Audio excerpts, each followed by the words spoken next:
Halo teman-teman, apa kabar semua? Semoga selalu sukses ya di dalam menjalankan aktivitasnya setiap hari. Oke. Eh, Sebagai kelanjutan video-video sebelumnya, maka video kali ini saya beri judul temperatur pasar. Oke, temperatur pasar. Ada apa sih dengan temperatur pasar? Kenapa penting untuk saya ulas dalam video ini?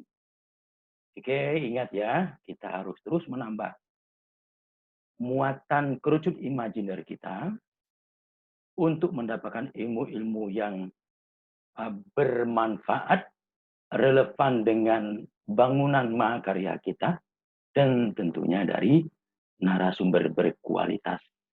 Oke, silakan mengikuti paparan berikut ini.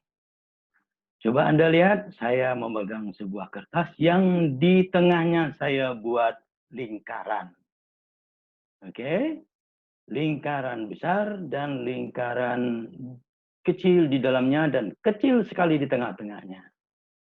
Oke, nah ada apa hubungan lingkaran-lingkaran ini dengan temperatur pasar? Oke, Anda perlu mengetahuinya dengan sabar dan hati-hati.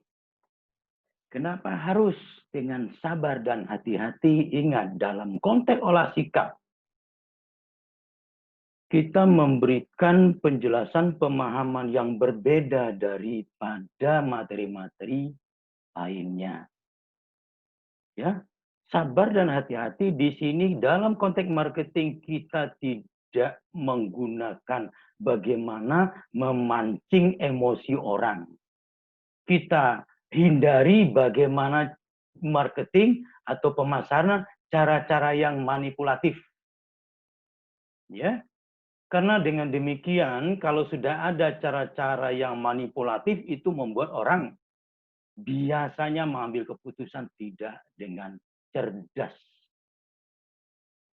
Kalau seseorang sudah mengambil keputusan untuk bertransaksi dengan Anda, membeli sesuatu dengan Anda, cepat atau lambat mereka akan kecewa, berhenti selanjutnya Anda menjual apapun di pasar. Oke, makanya harus sabar dan hati-hati karena melibatkan pemahaman cara kerja otak yang ilmiah dan alamiah. Oke, saya tahu di antara Anda semua, teman-teman saya yang menyaksikan video ini, pernah menerima telepon dari seseorang yang belum dikenal, ya, dan dia menawarkan sebuah produk. Anda tidak kenal dengan dia, dia tidak pernah kenal dengan Anda. Hanya karena menemukan sebuah nomor telepon, entah dari mana, entah bagaimana cara mereka mendapatkannya. Mereka menghubungi Anda. Dan respon Anda biasanya tentunya dingin. Ya, dingin sekali. Penelpon itu kemudian dengan bahasa yang indah, bahasa yang santun, tentunya dengan kekuatan komunikasi yang baik, mereka mencoba meyakinkan Anda untuk mendengarkan ya sesaat ya sebuah pesan-pesan marketing yang mereka ingin sampaikan. Kalau Anda pernah mendengar istilah cold calling, ya, telepon dingin, nah itulah dia. Ya bisa saja dari pelaku usaha asuransi atau usaha-usaha dari perusahaan-perusahaan yang bonafit segala macam. Itu mereka lakukan untuk mendapatkan pasar-pasar yang baru begitu ya. Nah, biasanya mereka tentu saja dengan segala konsekuensi. Kadang-kadang teleponnya langsung tutup, atau yang nelpon juga kadang-kadang tidak tepat waktu. Okay?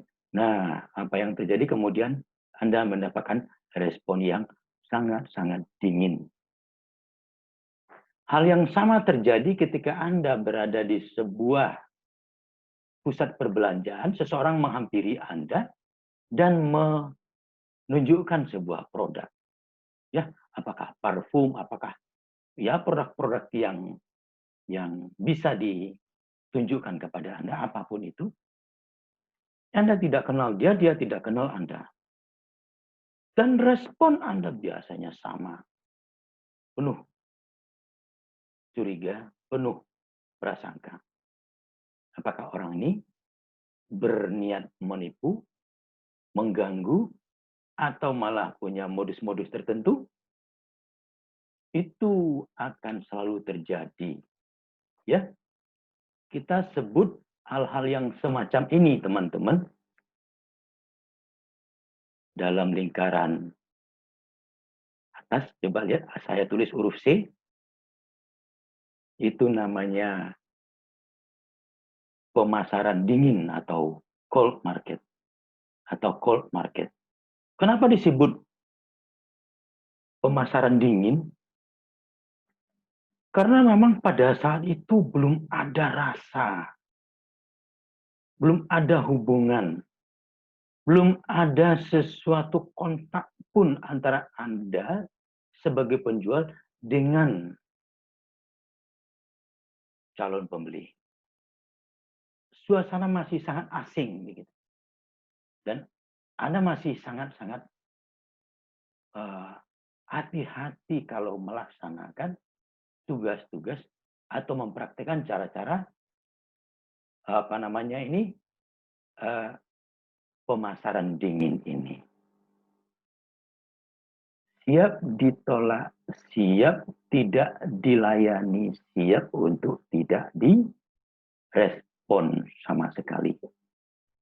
Tapi ingat teman-teman, ini adalah salah satu cara yang dipakai oleh pelaku-pelaku bisnis untuk penetrasi pasar namanya. Jadi silakan teman-teman, apakah di bisnis online atau offline. Yang namanya pasar online, pasar offline, orang perlu melakukan penetrasi pasar dingin atau cold market ini. Oke. Konsistensi Anda, keseriusan Anda, niat baik Anda untuk memperkenalkan sebuah produk berkualitas sangat-sangat diuji. Bisa saja orang tidak menanggapi Anda, tapi Anda tahu persis bahwa ini akan sangat mereka butuhkan. Mereka sangat-sangat menyesal tidak mengetahui produk Anda dari awal. Oke, ya. Saya mau ambil contoh lain. Anda punya produk baru, produk inovasi. Belum ada yang membuat sebelumnya. Dan Anda sangat yakin bahwa produk Anda adalah produk berkualitas. Langkah pertama yang Anda lakukan adalah memang harus penetrasi pasar. Meyakinkan pasar bahwa ini loh produk saya, ini loh sesuatu yang saya ciptakan, saya kreasi sendiri, ya, dengan rasa cinta, dengan dengan keyakinan yang sangat besar bahwa saya bisa mengembangkan ini menjadi sebuah produk yang bisa diterima pasar dengan baik. Lagi-lagi, Anda harus siap untuk tidak diladeni, Anda harus siap untuk tidak direspon. Ya, ini adalah ujian untuk Anda berbisnis. Saya lanjutkan dengan yang kedua. Warm. Warm ini artinya kalau tadi dingin, sekarang hangat. Nah, jadi pasar hangat. Pasar hangat ini teman-teman, kalau Anda memiliki sebuah produk, Anda lempar ke pasar, Anda coba jual ke pasar, dan pasar sudah mengenal Anda. Pasar sudah tahu bahwa Anda itu menjual sebuah produk tertentu. Tapi Anda belum pernah ada transaksi. Anda belum pernah mendapatkan belum pernah merasakan bagaimana produk itu sebetulnya, kualitasnya. Kalau misalnya dia makanan, bagaimana sih sebetulnya rasanya kalau kita mencicipi makanan ini begitu. Nah, oke. Nah, biasanya kalau pelaku usaha kuliner, mereka memberikan food testing. Ya, mereka memberikan food testing. Kalau usaha-usaha yang lain juga mereka berusaha mendapatkan simpati, ya, teman-teman yang sudah mengenal tadi, mencoba mendapatkan perhatian dari teman-teman yang begitu banyak, yang sudah tahu bahwa kita memiliki satu produk tertentu. Oke? Nah, apa yang terjadi coba? Di sini kualitas produk Anda sangat diuji. Misalnya makanan tadi, ya memang harus benar-benar terasa dari gigitan pertama dan seterusnya. Satu. Kemudian bagaimana tempat Anda berjualan, ya, di mana lokasinya, di mana penataan parkirnya kalau butuh parkir, karena ini jangan menentukan. Oke. Nah, kemudian kalau mereka berkenan, nah inilah pasar potensi. Pasar potensi buat Anda. Artinya, cepat atau lambat, semua teman-teman yang sudah mencicipi masakan Anda, sudah mendapatkan sampel-sampel atau contoh-contoh produk-produk yang Anda miliki, mereka catat baik-baik, mereka ingat ya di dalam kepalanya, dalam pikirannya, untuk suatu saat pada waktu mereka membutuhkan, angkat telepon, tulis pesan di WA, mereka hubungi Anda. Oke? Kembali, kita harus bicara produk yang berkualitas supaya tidak langsung ditolak oleh teman-teman yang sudah mengenal Anda tadi. Mungkin mereka tidak akan bicara terang-terangan pada saat mereka tidak berkesan dengan produk Anda, tapi bahasa tubuhnya bisa kelihatan, dan kemudian mereka tidak akan pernah datang berkunjung menghubungi Anda untuk mendapatkan produk-produk Anda. Ya, ingat, untuk mendapatkan perhatian, simpati, dan deal-deal dengan teman-teman dalam lingkaran market yang hangat, nah, pasar yang hangat, Anda harus mendapat kesan-kesan yang sangat baik. Oke? Selanjutnya, oke, teman-teman lihat lingkaran yang paling kecil di dalam, kita sebut dengan pasar yang panas. Pasar yang panas atau hot market. Oke? Nah, jadi pasar yang panas ini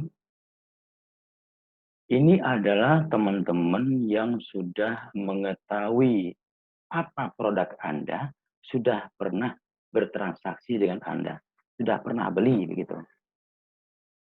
Dan sudah tahu kualitas dan sudah tahu bagaimana dan apanya tentang produk Anda. Termasuk kualitas pelayanan, termasuk tempat, termasuk proses-proses administrasi yang selama ini menjadi standar Anda. Itu mereka sudah paham betul. Nah, ini kita masukkan ke dalam kategori pasar yang panas, hot market. Ya, kalau mereka berkenan, kalau mereka berkesan sangat baik, dan kebutuhan itu memang ada, tentunya Anda adalah orang yang menjadi prioritas mereka, karena mereka sudah tahu harga dan kualitas Anda. Oke, nah di sini mereka akan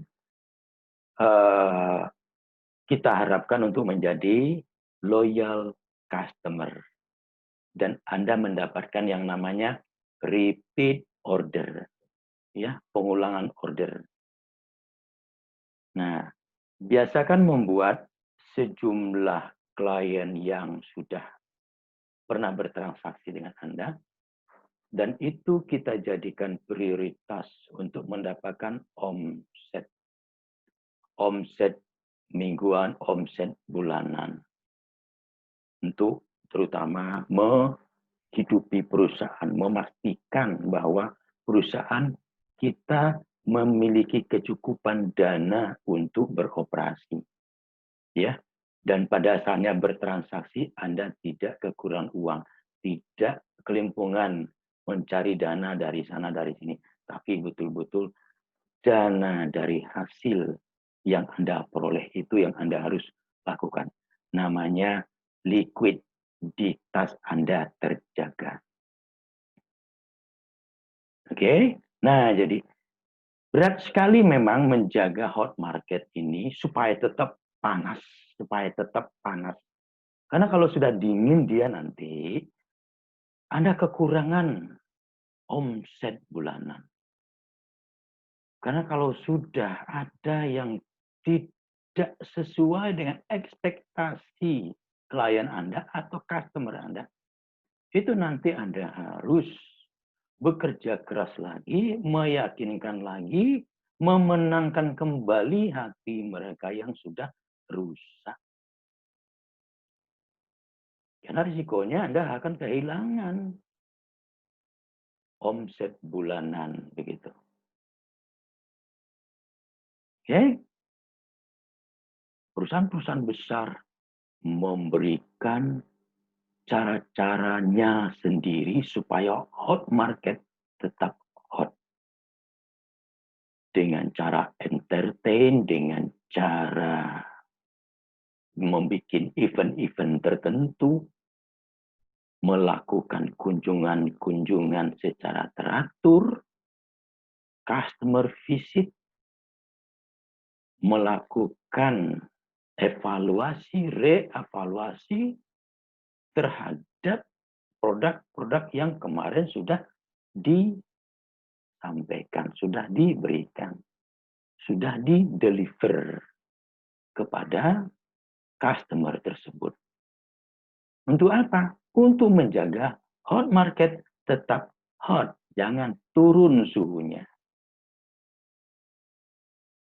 Oke, teman-teman, silakan Anda lakukan cara-cara yang menurut Anda wajar, ya, dan tentunya tidak menjatuhkan standar, sehingga kepercayaan itu tetap terjalin, tetap terjaga, dan hot market Anda tetap dipertahankan dengan baik, untuk kemudian Anda lebih fokus saja kepada warm market dan cold market, atau pasar yang hangat dan pasar yang dingin.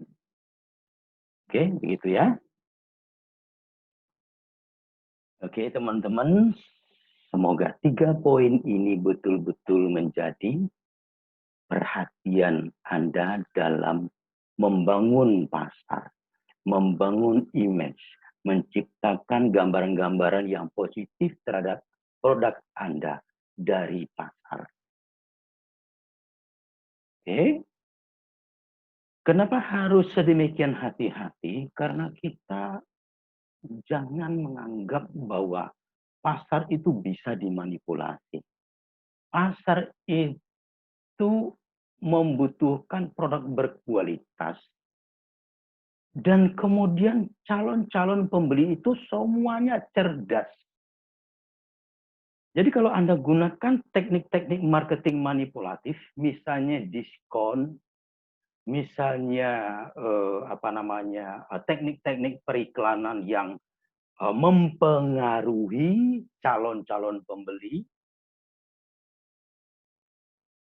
mereka itu semuanya berpikir dan Anda akan menyesal nanti pada saat mereka menampakkan reaksi yang tidak baik terhadap Anda.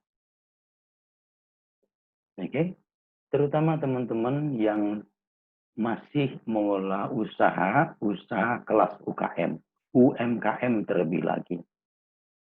Ya, biasakanlah memberikan sebuah produk berkualitas ya, karena Anda ingin hidup lama ya, dalam tanda kutip hidup lama membangun usahanya. Jadi usahanya hidup terus dan berkembang. Jadi tidak segera mati karena ditolak oleh pasar karena kualitasnya sangat-sangat rendah begitu. Ya. Jadi kembali saya katakan untuk mendapatkan produk-produk berkualitas yang kita akan lempar di pasar itu kita sebut dengan mahakarya gemilang. Dan mahakarya gemilang ini adalah produk olah sikap. Produk olah sikap ini adalah hasil eksplorasi dari diri sendiri. Dan ditunjang oleh banyak-banyak faktor sehingga muncullah sebuah produk berkualitas tadi. Kalau Anda berhasil mendapatkan produk-produk yang sangat berkualitas dan itu memang terbukti diterima pasar, artinya Anda sudah memiliki sebuah mahakarya gemilang, proses pemasaran Anda akan sangat-sangat enteng, akan sangat-sangat indah. Bagaimana Anda bisa menerobos pasar yang dingin kalau Anda memiliki sebuah produk berkualitas? Itu simpati, empati langsung mengalir. Tidak ada keraguan, orang langsung bereaksi positif kepada Anda.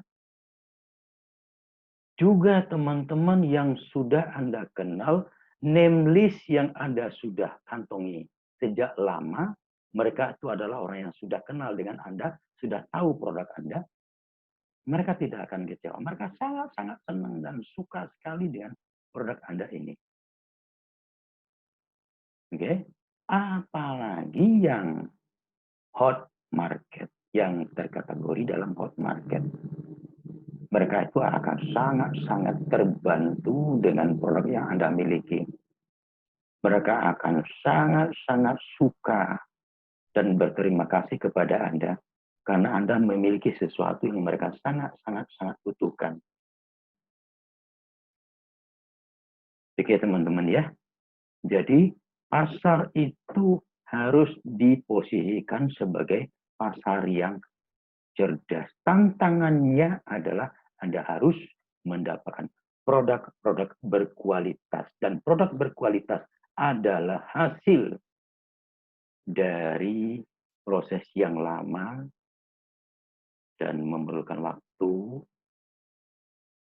Dan ini memerlukan tahap-tahap yang saya sudah konsep dalam sebuah konsep pelatihan olah sikap. Jangan bosan menonton video-video saya. Mudah-mudahan Anda semakin mendalami dan mendapatkan gambarannya. Memang masih banyak yang belum tersampaikan oleh saya melalui video ini. Mudah-mudahan dalam video-video berikutnya bisa dicicil satu persatu. Oke, terima kasih atas waktunya karena sudah menonton video ini. Jangan lupa like, subscribe, dan share kepada teman-teman Anda karena sudah banyak sekali orang-orang mendapatkan materi-materi pelatihan tentang marketing yang beresiko terhadap reputasi dan sangat-sangat besar kemungkinan penolakan pasar.